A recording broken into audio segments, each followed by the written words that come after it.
Bismillahirrahmanirrahim. Alhamdulillah, syukur ya Allah, segala nikmat yang Allah berikan kepada kita terlalu banyak untuk kita hitung, dan syukur alhamdulillah pagi ni kita dapat berpagi-pagian dengan anda semua. Barangkali ada yang sedang masih lagi duduk atas sejadah, masih lagi uruskan sarapan pagi, ada juga yang sedang merancang untuk balik ke kampung, ada pun yang dah sampai. Alhamdulillah, insya-Allah besok hari mengundi. Tapi apa pun hari ini kita juga ada mengundi untuk menentukan sama ada kehidupan kita di dunia dan juga di akhirat ini akan mendapat rahmat Allah SWT. Tapi apa pun, kami nak ucapkan jutaan terima kasih pada rakan-rakan yang sedang menonton kita baik di kaca televisyen maupun di Facebook. Kita ada Siti Absyah Syafi, Habibah Malik, Wong Jowo, Ruby Khalil, Cik Puan Ila juga sedang menonton sekali. Nur Jami, terima kasih kepada anda semua. Anda boleh juga berikan maklum balas insya-Allah ataupun sebarang soalan insya-Allah dari semasa ke semasa saya akan cuba kongsi dengan panel kita. Tapi sebelum kita bersama dengan panel kita pagi ni, sama-sama kita berselawat sepanjang kita bersiaran ni, mari kita perdengarkan dulu bingkisan petikan surah Maryam yang akan dibaca oleh Al-Fadhil Ustaz Syekh Asim. Kita perdengarkan terlebih dahulu. أعوذ بالله من الشيطان الرجيم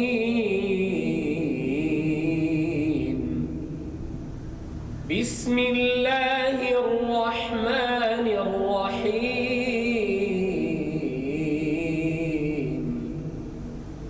وإن منكم إلا واردها كان على ربك حتما مقضيا ثم ننجي الذين اتقوا ونذر الظالمين فيها جثيا صدق الله العظيم.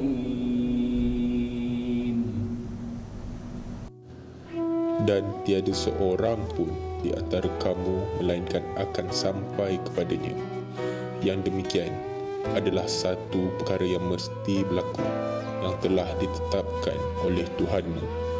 Kemudian kami akan selamatkan orang-orang yang bertakwa, dan kami akan biarkan orang-orang yang zalim dengan kekufurannya dan maksiatnya tinggal berlutut di dalam neraka itu. Subhanallah, Alhamdulillah, kita dah dengarkan tadi petikan surah Maryam ayat 71 dan 72, dan kita nak kupas bersama sebenarnya lebih mendalam bersama Al-Fadhil Dr. Nur Muhammad Hadi Zahlan. Assalamualaikum Ustaz. Waalaikumsalam warahmatullahi Subhanallah. Pengurusi Pertubuhan Akademi Al-Bayan, hari ini dapat rezeki kita bertemu. Kita nak mengundi hari ini satu alam yang sangat penting, meniti titian sirat ni. Ini adalah perjalanan terakhir ini yang nak kita kongsikan pada hari ini. Dan Ustaz, mungkin kita boleh jelaskan sama-sama maksud yang bacakan tadi oleh Ustaz Syekh Asim tadi, antara lain adalah pada mereka yang bertakwa Allah selamatkan, pada mereka yang kufur dan zalim dia akan tinggal berlutut di dalam neraka. Wa na'udzubillah min zalik. Ustaz, mari kita kupas sama-sama insya-Allah. Bismillahirrahmanirrahim. Alhamdulillah, kita bersyukur kepada Allah kerana Allah berikan kepada kita kesempatan, nikmat yang merupakan nikmat terbesar yang kita dapat hari ini. Bukan sahaja nikmat mata, nikmat telinga. Paling besar, Tuan Haji Talib, adalah nikmat keimanan kepada Allah. Terima kasih pada Tuan Haji Talib, semua tim kru TV Al-Hijrah, sahabat-sahabat penonton. Semoga Allah berikan kepada kita hidayah yang berterusan dan mati dalam keadaan beriman kepada Allah Subhanahu Wa Taala. Apa yang Tuan Haji Talib sebutkan tadi, kita mengundi untuk kita menentukan sebenarnya apakah perjalanan terakhir itu merupakan perjalanan yang merupakan kebahagiaan ataupun ia merupakan satu perjalanan yang menderitakan ataupun yang memayahkan kehidupan kita di sana nanti. Jadi apa yang disebutkan dan dibacakan oleh Syekh Asim dalam surah Al-Maryam, surah Maryam ayat 71-72, yang mana kata Imam Ibnu Mas'ud, seluruh orang akan mendatangi titian sirat.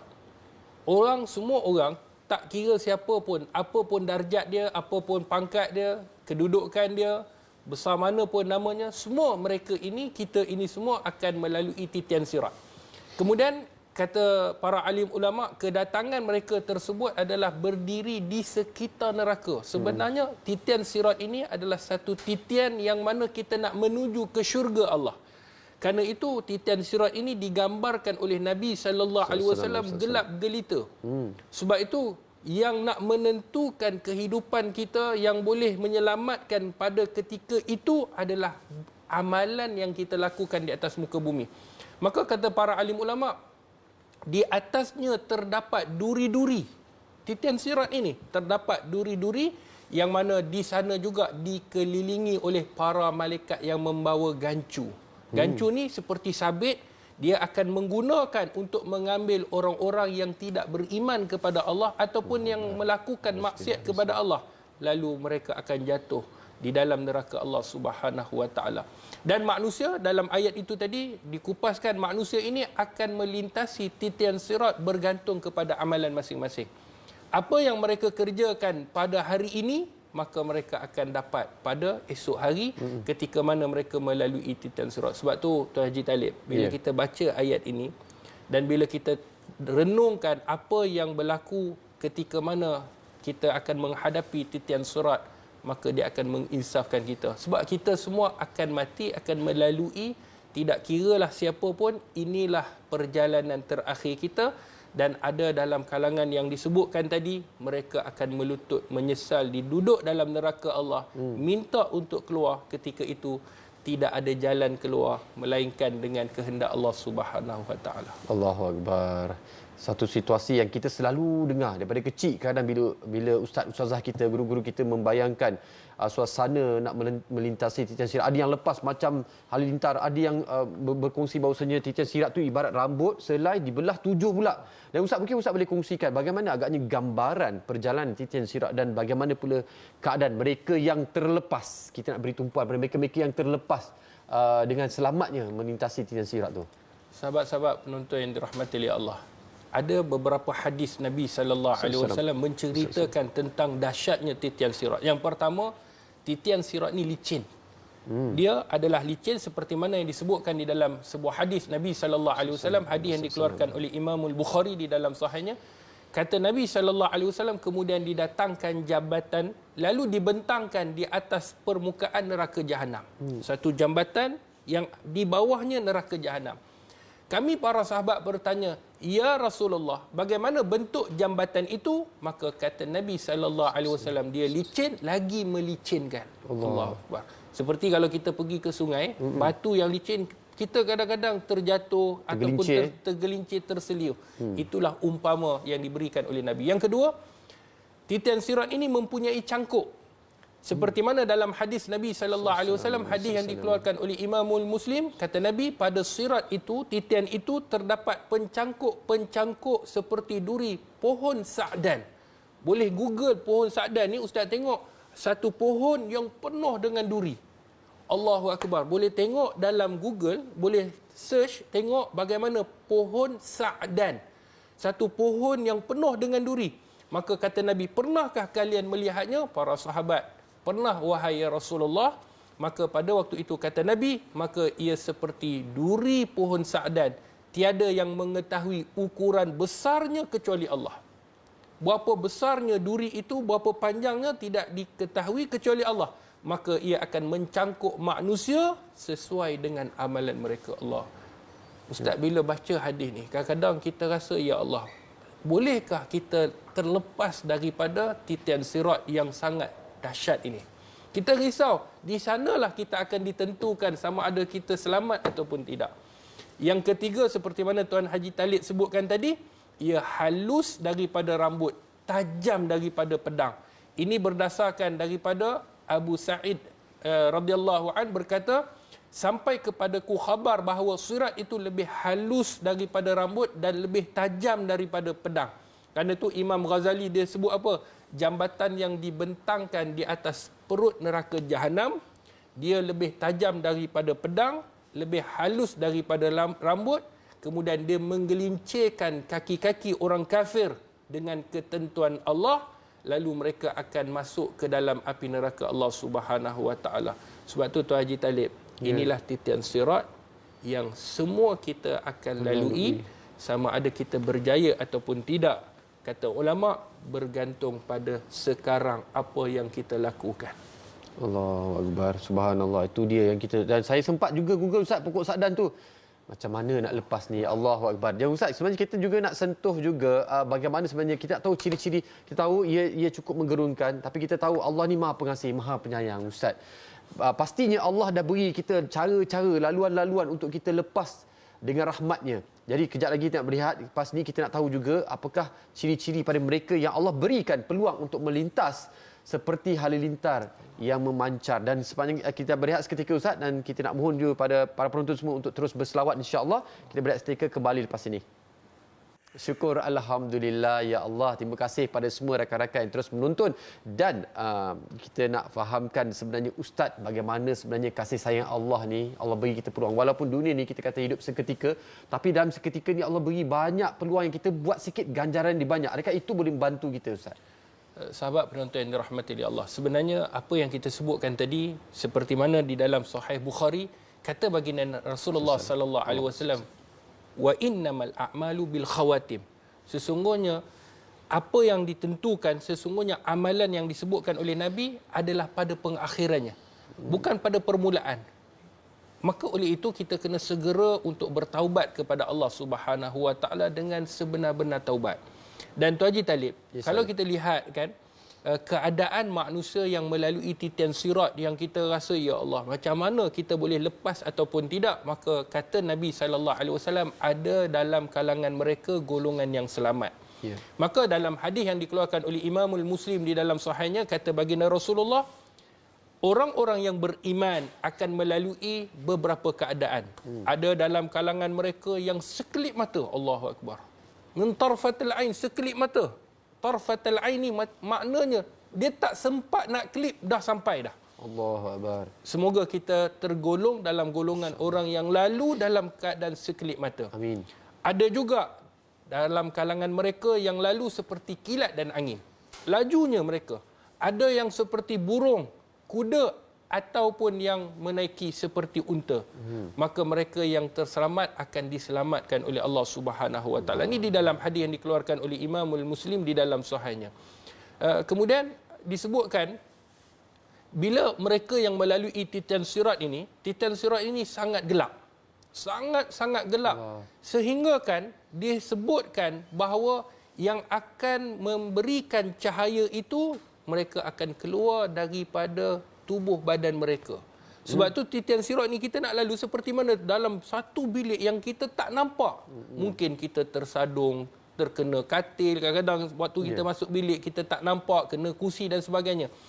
Yang boleh memberikan cahaya pada ketika itu adalah keimanan kita kepada Allah. Itulah ketika mana kita berwuduk yang akan mengeluarkan cahaya. Kuat ataupun tidak bergantung kepada solat dan amalan-amalan yang kita kerjakan di atas muka bumi ini. Sebab itu orang yang beriman, Allah akan berikan cahaya. Dalam keadaan gelap, cahaya akan timbul. Dan akan dilalukan di atas titian sirat ini dengan satu perjalanan yang cepat. Tetapi di sana juga ada golongan yang tidak bernasib baik, kata Nabi SAW, seperti mana hadis yang dikeluarkan oleh Imamul Muslim. Kata Nabi, sampai pada giliran orang-orang yang amal baiknya sedikit. Allahu Akbar. Sehingga ada seorang lelaki yang datang dan tidak dapat melalui sirat itu kecuali dengan merangkak. Na'udzubillah. Dalam keadaan merangkak, bayangkan merangkak di atas pedang. Kan kita sebutkan tadi, halusnya seperti rambut, tajamnya seperti pedang. Dan durinya penuh seperti pohon sa'dan. Dan di tepinya ada pencangkuk. Mereka lalu dalam keadaan amalan mereka sedikit di atas muka bumi, mereka melalu dalam keadaan merangkak. Sedang pada kedua sisinya terdapat rangkaian besi yang tajam, yang tergantung dan akan mengambil setiap orang yang akan diperintahkan untuk diambilnya.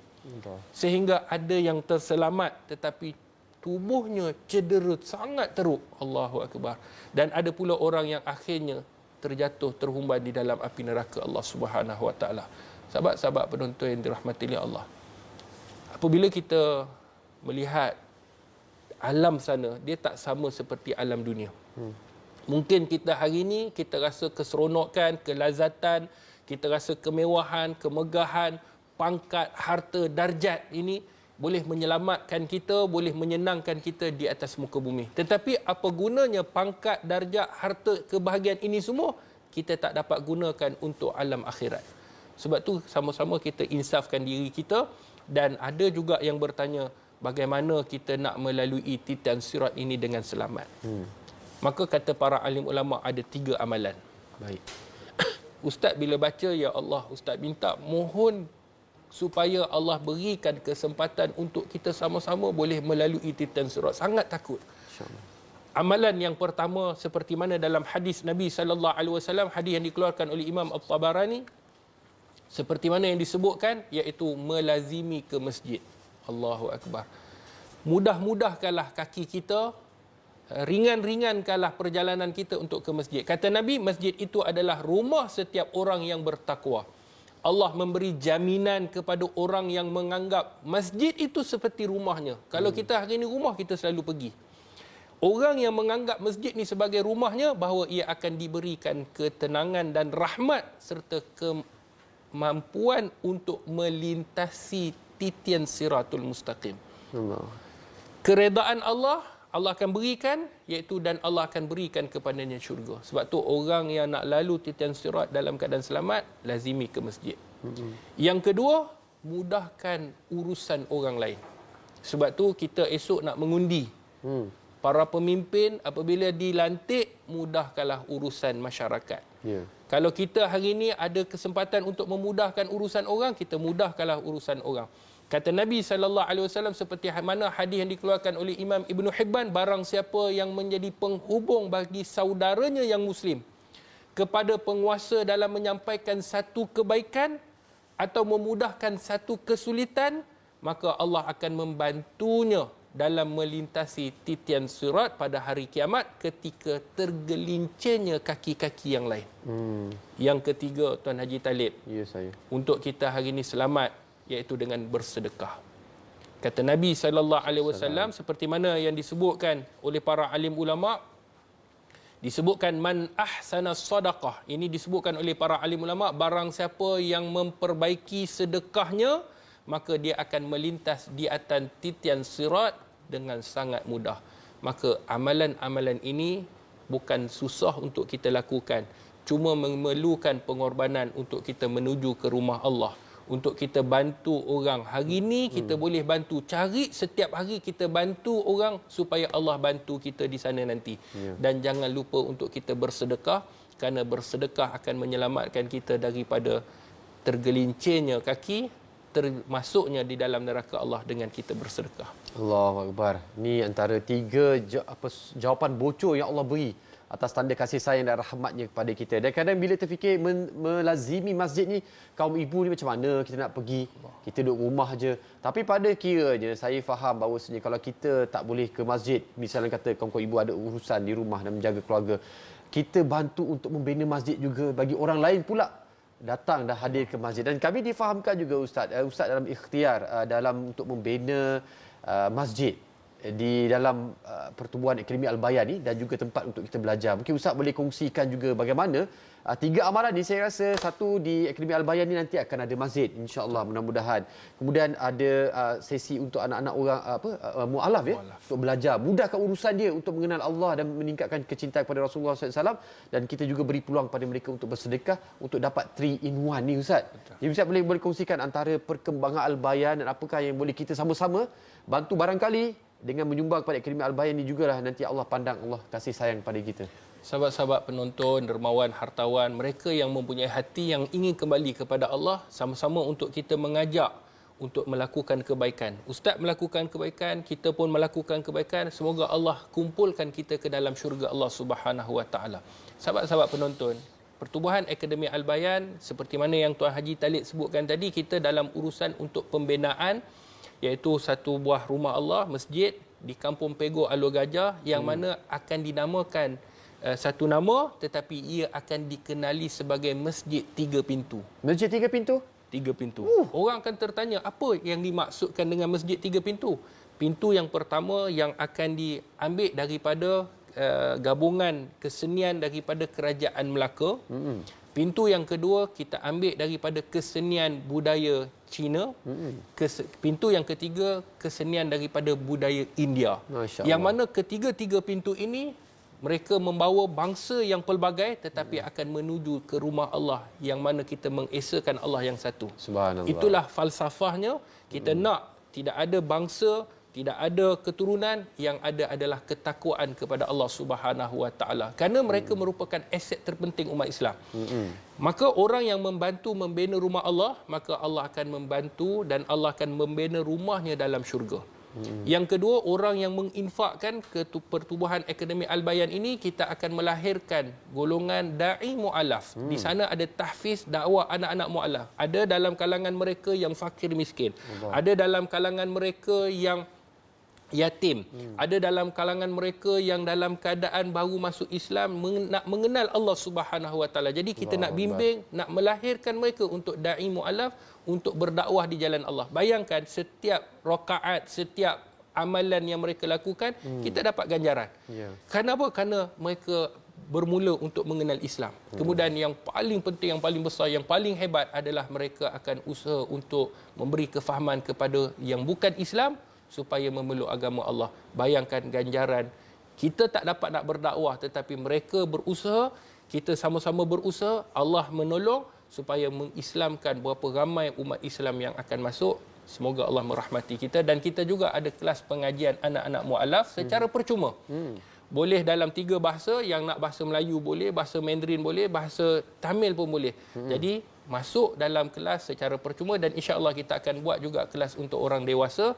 Boleh daftar, boleh bagi tahu. Kalau nak, insya-Allah kita akan berikan secara percuma dan akan diberikan sijil insya-Allah. Subhanallah. Saya tertarik bila dengar nama Masjid 3 Pintu cukup unik. Terima kasih sangat kepada Ustaz atas perkongsian ni. Mudah-mudahan pada para penonton inilah peluang kita. Bukan kita bertemu secara kebetulan. Pagi ni Allah takdirkan kita bertemu dan kita dengar bahawasanya peluang Allah nak beri untuk kita melepasi titian sirat ni, insya-Allah. Dan 3 amalan itu ya, sekali lagi, melazimi masjid, memudahkan urusan orang dan bersedekah. Yang paling mudah sekali, kita sama-sama beri sokongan kepada pertubuhan Akademi Al-Bayan dengan bersedekah di nombor akaun yang tertera. Terima kasih Ustaz. InsyaAllah ada sikit rumah kita jumpa lagi dan kita akan berdayakan kembali lepas ini insya-Allah.